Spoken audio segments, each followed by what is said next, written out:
Habari, karibuni kwenye chaneli yangu. Leo tutaenda kupika pishi la tambi na bacon. Pia naomba unishike mkono kwa kusubscribe. Injika sufuria jikoni, weka bacon, kaanga. Bacon zitatoa mafuta yake, kaanga mpaka ziive vizuri na zisiungue. Ziepue, weka kwenye bakuli. Injika sufuria nyingine, weka mafuta, weka na bata.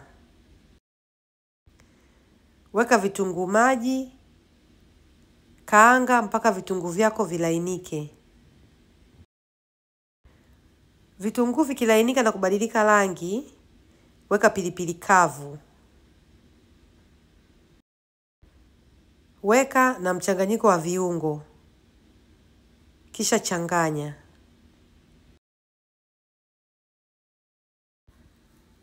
Weka kitunguu saumu, changanya, weka nyanya ya kopo, kijiko kidogo cha chakula, changanya. Nimeweka maji ya tambi kidogo ili nyanya yangu iyeyuke na iive vizuri. Nikachanganya, nikaweka cream ya maziwa.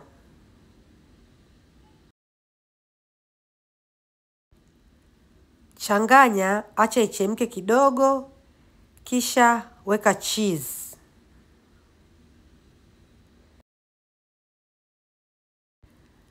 Changanya, iache ichemke mpaka mafuta yaanze kuonekana juu, kisha weka sukari kidogo tu.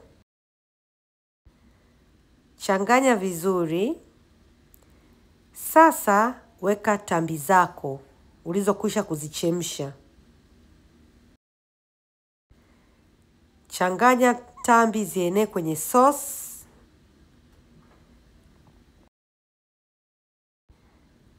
Kisha weka maji ya tambi uliyoyaweka pembeni, maji uliyochemshia tambi ukaweka pembeni. Changanya. Punguza moto chini kabisa. Weka bacon.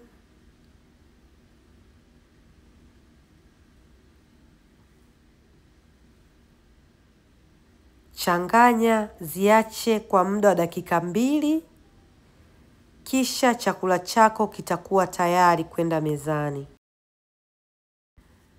Chakula chako kipo tayari kwa kuliwa. Pakua. Tenga mezani na watu wajilambe. Kama umependa video hii, tafadhali bonyeza like, acha comment na share na watu wengine.